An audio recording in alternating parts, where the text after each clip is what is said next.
Subscribe कीजिए Gurukul hub channel को और बेल आइकन को दबाइए देखने के लिए लेटेस्ट एजुकेशनल वीडियो सबसे पहले। हेलो गाइस, यूट्यूब के गुरुकुल हब चैनल में आपका स्वागत है। और आज की इस वीडियो में आपको पढ़ाने वाला हूं वही एसएससी के प्रीवियस एग्जाम में पूछे जाने वाले क्वेश्चन और उन्हें करने का शॉर्ट मेथड, जिस पर मैंने आपको एक वीडियो बनाकर ऑलरेडी अपलोड कर दी है, वो आपने देख भी ली होगी। और इसी वीडियो में, आज की भी इस वीडियो में मैं आपको कुछ ऐसे ही मेथड बताऊंगा जहां आप किसी भी क्वेश्चन को 1 सेकंड के अंदर, मतलब वो क्वेश्चन बताऊंगा जो प्रीवियस एग्जाम में पूछे गए हैं और उन्हें आप केवल 1 सेकंड के अंदर सॉल्व कर सकते हैं। तो बिल्कुल आसान सा मेथड है। इन्हीं मेथड्स के सहारे आप अपने एग्ज़ाम को बेहतर तरीके से कर सकते हैं। एक लिमिटेड टाइम पीरियड में आप अपने पूरे पेपर को सॉल्व कर सकते हैं। तो ये सीरीज़ आगे भी कंटिन्यू रहेगी, ठीक है गाइस। तो जो भी नए सब्सक्राइबर हैं, जो हमारे चैनल से परिचित नहीं हैं, जो अभी फ़िलहाल जुड़ रहे हैं, तो वो हमारे चैनल को सब्सक्राइब भी करें और बेल आइकन को ज़रूर दबाएं, क्योंकि बेल आइकन दबाने से क्या होगा कि जो भी हम नई लेटेस्ट वीडियो बनाते हैं उसका नोटिफिकेशन आपको ऑटोमेटिक मिलता रहेगा। डे बाय डे जो भी हम वीडियो बनाएंगे उसका नोटिफिकेशन ज़रूर मिलता रहेगा। तो आप सब्सक्राइब करने के साथ साथ बेल आइकन भी उसी के साइड में होती है, उसे ज़रूर दबाया करें, ठीक है। तो स्टार्ट करते हैं। जो हमारा फर्स्ट क्वेश्चन है वो है कि 36 किताबों का लागत मूल्य 30 किताबों के विक्रय मूल्य के बराबर है, तो प्रतिशत लाभ ज्ञात करें। The cost price of 36 books is equal to the selling price of 30 books, the gain percent is. तो अब इस कंडीशन में क्या होगा, इस क्वेश्चन में होगा कि आपको क्या करना होगा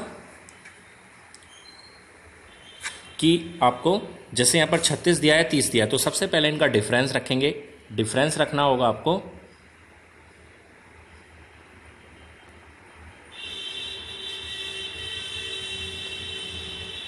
सिक्स आपका डिफरेंस होगा, ठीक है, 36 और 30 का। और नीचे रखेंगे, इसके नीचे रखेंगे विक्रय मूल्य वाली वस्तु, यानी कि विक्रय मूल्य वाली वस्तु कितनी है, 30, तो वो 30 रखेंगे और इंटू 100, ठीक है। 6 पंजे 30 और 5 से हम इस 100 को काट लेंगे, कितनी बार कट जाएगा, 20 बार। तो हमारा जो आंसर आ जाएगा वो आएगा 20%, ठीक। कैसे क्या किया हमने इसमें कि 36 और 30 में से इसे माइनस किया आपस में 6, और नीचे रखेंगे विक्रय मूल्य वाली वस्तु। हमेशा ही विक्रय मूल्य वाली वस्तु रखेंगे, चाहे लाभ है चाहे हानि है, ठीक है। 6 और नीचे पंजे 30 और 5 से 20 को 100 को काटा 20 बार में, तो 20% हमारा आंसर आ जाता है। तो इस तरीके से ये क्वेश्चन हमारा सॉल्व हो जाता है, ठीक है। अब ये नेक्स्ट क्वेश्चन है कि एक व्यक्ति अपना रिक्शा 720 रुपये में बेचता है, तो उसे 25% की हानि होती है। तो 25% का लाभ कमाने के लिए रिक्शे का विक्रय मूल्य क्या होना चाहिए।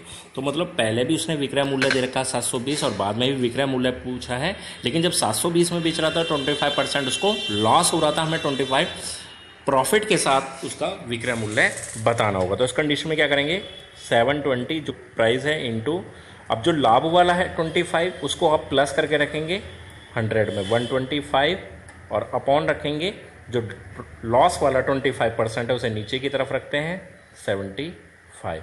बिल्कुल अच्छे तरीके से ध्यान रखेंगे कि जो भी हमें उसका विक्रय मूल्य दे रखा है वो रखेंगे इंटू, ऊपर लाभ वाला रखना है और नीचे लॉस वाला यानी कि हानि वाला। अब इसको सॉल्व कर लेंगे। 25 दिया 75, 25 पंजे 125 और 3 से 240 बार में 720 कट जाएगा, तो हमारा आंसर आ जाएगा 240 पंजे 1200 रुपये, ठीक है। तो 1200 रुपये हमें इसका आंसर मिल जाता है और क्वेश्चन हमारा इजीली सॉल्व हो जाता है। इसी तरह के काफ़ी सारे क्वेश्चन हैं आपकी बुक में मिल जाएंगे जो अक्सर एग्जाम में पूछे जा रहे हैं। ये क्वेश्चन एकदम 100% आने वाला क्वेश्चन है, ठीक है। तो अच्छे से प्रिपेयर कर लीजिए इसे। अब थर्ड क्वेश्चन है कि एक व्यापारी अपने सामान पर क्रय मूल्य से 20% अधिक मूल्य अंकित करता है। वह अपने ग्राहकों को अंकित मूल्य पर 5% की छूट देता है, तो उसका लाभ प्रतिशत क्या होगा।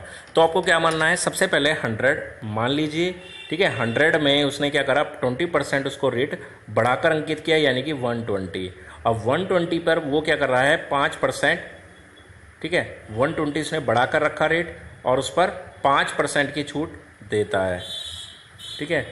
सॉरी, इसमें थोड़ी सी एक मिस्टेक हो गई है। ऊपर मैंने जो हिंदी में है वो तो 5% दिया है, नीचे 8% दिया है। तो इससे कोई दिक्कत नहीं है, आप बस इसको समझ के चले क्या करना है कि 100 में 20% अधिक मूल्य अंकित करना है, यानी कि 120 हो जाता है। और जब उसे 5% छूट देंगे तो कितना होगा, 12 पंजे 60, यानी कि 6 हो जाएगा, 6 हो जाएगा ना 120 का 5%। और अगर यहाँ पर 8 होता तो 120 का 8% 12×96 यानी कि 9.6 हो जाता है। तो जो 6 है उसे आप 120 में से माइनस कर लेंगे, आपके पास आ जाएगा 114। ठीक है, तो 12 पंजे 60 यानी कि 6, 120 में से 6 माइनस कर लेंगे तो 120 में से जब 6 माइनस कर लेंगे तो 114 आएगा। पहले 100 था, अब 14 हो गया, तो आपको कितना प्रॉफिट हो रहा है, यानी कि 14%। ठीक, समझ में आया। 100 से बनाया 120, 20% अधिक 5% डिस्काउंट यानी कि 6 कम करा, 120 पे 6 कम करेंगे 14% आएगा। 14% का मतलब हो गया 114 आएगा। 114 पहले 100 था तो अब कितना हो गया, 14%। ठीक है, चलो मैं आपको ये 8% वाला भी आपको बता देता हूँ कि इसको आपको कैसे करना है। अगर थोड़ी सी प्रॉब्लम मान लीजिए हो जाती है तो मैं आपको बता देता हूँ, क्योंकि पॉइंट वाली वैल्यू बनेगी यहाँ पर। ठीक है, तो आपको करना क्या है, ध्यान देंगे कि आपको दे रखा है यहाँ पर कि 20 है तो आपको पहले 100 मानना पड़ेगा। 100 में वही 20 यानी कि 120 हो जाएगा। अब 8% आप इसको लेस करेंगे, मतलब उसको डिस्काउंट देंगे 8%, 12×96 यानी कि 9.6 हो जाता है। अब 120 में से 9.6 घटाएंगे तो कितना होगा, 110.4। और 110.4 अब होगा, पहले कितना था 100, तो आंसर कितना आ जाएगा 10.4 यानी कि 10.4 आंसर आ जाता है अगर 8% डिस्काउंट है। ठीक है गाइस, तो इस तरीके से ये क्वेश्चन भी इंपॉर्टेंट है, एग्जाम में हमेशा पूछा जा रहा है और बहुत ही आसान तरीके से आप इसे सॉल्व कर सकते हैं। ठीक है, क्वेश्चन है आपका साधारण ब्याज से संबंधित कि किसी धनराशि पर किसी वार्षिक ब्याज की दर से साधारण ब्याज मूलधन का 16/25 है। यदि ब्याज दर प्रतिशत तथा वर्षों की संख्या बराबर हो तो ब्याज की दर क्या होगी। तो आपको बहुत ही आसान तरीके से कर सकते हैं, बस आपको एक पॉइंट ये ध्यान रखना है कि यहाँ पर ब्याज दर प्रतिशत और वर्षों की संख्या बराबर दी हुई है। जब दोनों बराबर दी हुई हैं तो आपको क्या रखना है, आर निकालना है। यहाँ पर आर पूछे चाहे टी पूछे, दोनों ही की वैल्यू सेम आएगी, आंसर सेम आएगा। बस आर है तो परसेंटेज में और अगर टी है तो वर्ष में आंसर आ जाता है। आपको करना क्या है, जो भी दिया हुआ है 16/25, ठीक है, इंटू 100, ठीक है, और उसका रूट कर देना है। 16/25 का रूट 25 चौका 100, 4 16 चौका 64, 64 का रूट कितना हो जाएगा 8। समझ में आ गया आपको। करना क्या है, सिंपली आर निकालना है, तो यानी कि 16/25 और गुणा करना है 100 और उसका पूरे का करना है रूट। और 25 से 16 को काटा हमने, 25 चौका 100, 4 और 16 चौका 64 और 64 का रूट होता है 8, यानी कि आंसर हो जाता है हमारा 8%। ठीक, और अगर इस क्वेश्चन में ही हमसे पूछा जाता वर्ष कितना होगा, यानी कि समय ज्ञात कीजिए, तो आंसर आ जाएगा आपका 8 वर्ष में आंसर आप इसको दे सकते हैं। ठीक है, तो इस तरीके से ये भी क्वेश्चन सॉल्व हो जाता है बहुत ही आसानी से, बिल्कुल आसान से मेथड से। अब ये नेक्स्ट क्वेश्चन है, ये है क्वेश्चन चक्रवृद्धि ब्याज से संबंधित कि एक धनराशि चक्रवृद्धि ब्याज पर 5 वर्षों में 2 गुनी हो जाती है, तो ब्याज की समान दर पर यह कितने वर्ष में 8 गुना हो जाएगी। मतलब उसी ब्याज दर पर 8 गुना कितने समय में होगी। बहुत ही आसान सा मेथड है इसे सॉल्व करने का। 2 गुनी होती है कितने समय में, 5 वर्ष में, और 8 गुनी पूछा है। तो 8 जो है वो पहले वाली संख्या की ही पावर में बन रहा है, यानी कि 2 गुनी की पावर में बन रहा है 8, यानी कि 2 की पावर 3 बन रहा है ना, बिल्कुल। मतलब यानी कि जो दूसरा वाला गुनी पूछा गया यानी कि 8 गुनी, वो पहले वाली संख्या की पावर में बनना चाहिए। यानी कि 2 गुनी हो रही है 5 वर्ष में, यानी कि 8 गुनी, 8 गुनी का मतलब 2 की पावर 3। तो जो हमारी पावर है 3, उसकी गुणा पहले वाले टाइम में आप कर देंगे, 5 या 15, और 15 वर्ष में ये 8 गुना हो जाएगी। ठीक है, समझ में आया। 2 गुनी हो गई 5 वर्ष में, तो 8 गुनी यानी कि 2 की पावर 3, और 3 की गुणा आप पहले वाले टाइम में कर देंगे, 3 पंजे 15, तो 15 वर्ष में ये 8 गुनी हो जाएगी। ठीक है, इस क्वेश्चन को मैंने कंपाउंड इंटरेस्ट की जो वीडियो है उसमें अच्छे तरीके से समझाया है, आप वहाँ भी जाकर इसको देख सकते हैं। ठीक है गाइस।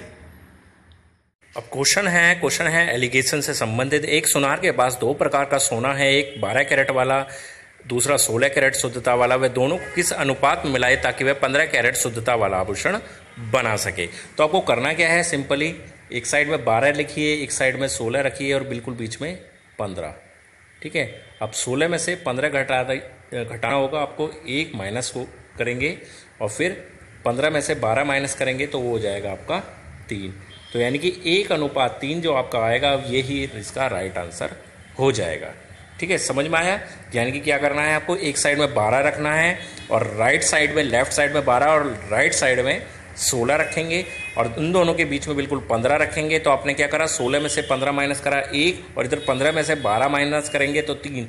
तो यानी कि 1:3 राइट आंसर हो जाएगा और इस तरीके से ये आपका क्वेश्चन इजीली सॉल्व हो जाता है। इसी तरह के काफ़ी सारे क्वेश्चन है। चीनी की मात्राओं वाला क्वेश्चन आता है, एक दुकानदार से संबंधित क्वेश्चन पूछा जाता है। तो वो सभी क्वेश्चन आप इसी मेथड से, इसी आसान से मेथड से सॉल्व करके कर सकते हैं।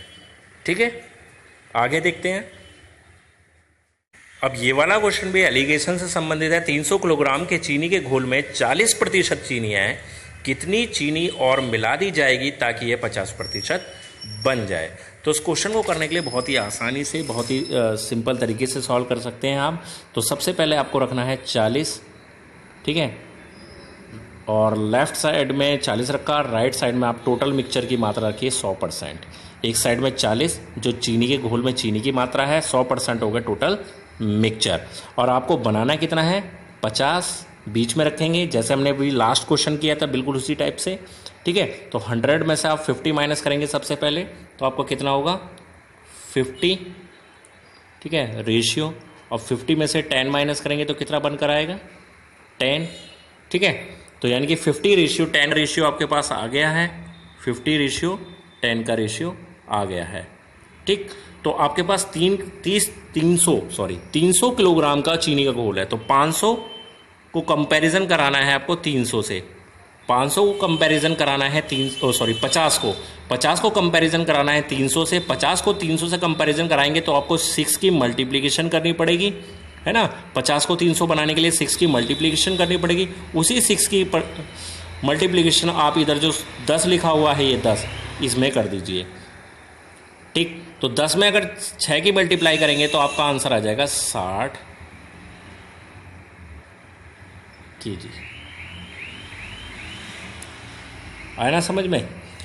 एक साइड में रखना है, लेफ्ट साइड में 40%, फिर 100% टोटल मिक्स हो गया, बीच में रखेंगे जितनी मात्रा बनानी है। 100 में से 50 को माइनस करेंगे 50 आएगा, 50 में से 40 को माइनस करेंगे 10 आएगा। तो हमारे पास जो अनुपात बनेगा वो 50 और 10 का अनुपात बनेगा। अब आपको 50 जो मात्रा है वो 300 के इक्वल है, यानी कि 300 बनाना है 50 को, तो 6 से मल्टीप्लाई करना पड़ेगा।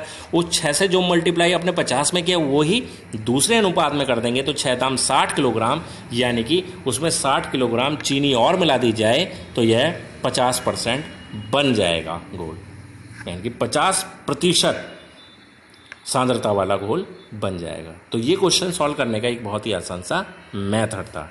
ठीक है गाइस, तो आगे क्वेश्चन देखते हैं। तो ये क्वेश्चन है नंबर सिस्टम से रिलेटेड। एक विद्यार्थी से किसी संख्या को 3/2 से गुणा करने के लिए कहा गया, परंतु उसने उस संख्या को 3/2 से भाग दे दिया, तो उसका परिणाम सही उत्तर से 10 कम था। तो वह संख्या क्या थी?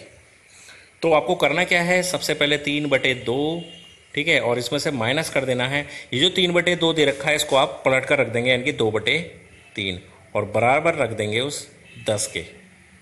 ठीक है, 10 के इक्वल रख देंगे। अब आपको ये सॉल्व करना है। सॉल्व करने के लिए आपको करना क्या है, नीचे तो एलसीएम हो जाएगा 6, तो 2 तिया 6 3 तिया 9 और 3 दूनी 6 2 दूनी 4 बराबर 10 के हो जाएगा। तो यहाँ पर 9 - 4 कितना आएगा 5, 5 से 10 कट जाएगा 2 बार में, और 5 से 10 कट जाएगा 2 बार में, और नीचे 6 दूनी 12 आंसर आ जाएगा। ठीक है, अगर ना समझ में आया हो तो मैं एक बार फिर रिपीट करता हूँ। हमने सबसे पहले रखा 3/2, और जो 3/2 से भाग करने के लिए बोल रहा है तो उसको हम पलट देंगे, यानी कि 2/3 कर देंगे और बराबर रख देंगे 10 के। एलसीएम हो जाएगा 2 और 3 का एलसीएम 6, 2 से काटेंगे 6 को, 2 तिया 6 3 तिया 9 और 3 दूनी 6 2 दूनी 4, यानी कि 9 - 4 बनता है 5।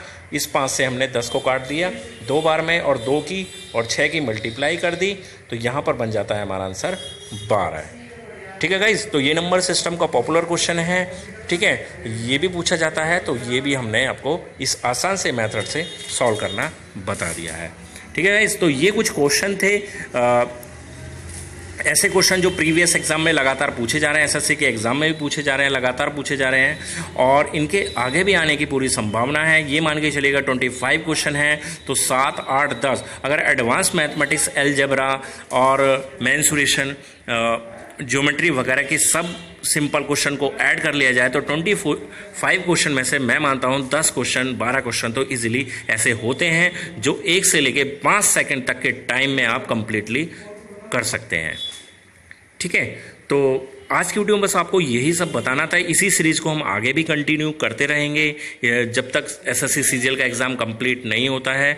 तो इसी तरह के मैं क्वेश्चन आपको बताता रहूँगा। लगातार आप हमारे चैनल से जुड़े रहिए। अगर आपने हमारे चैनल को सब्सक्राइब नहीं किया हुआ है तो चैनल को सब्सक्राइब कर लें। लेकिन कुछ स्टूडेंट्स क्या प्रॉब्लम कर रहे हैं कि सब्सक्राइब तो कर ले रहे हैं, लेकिन उसके बराबर में जो घंटी का आइकन होता है उसे जरूर दबाया करें, क्योंकि जब भी आपको हमारे वीडियो का नोटिफिकेशन मिल पाएगा, जो भी हमारी लेटेस्ट वीडियो आती है वो आपको तभी मिल पाएगी जब आप उस नोटिफिकेशन को क्लिक करेंगे। तो नोटिफिकेशन निश्चित रूप से क्लिक करके चले, तो हमारा जो भी नई वीडियो आएगी उसका नोटिफिकेशन आपको ऑटोमेटिक मिल जाएगा। ठीक है गाइस, धन्यवाद।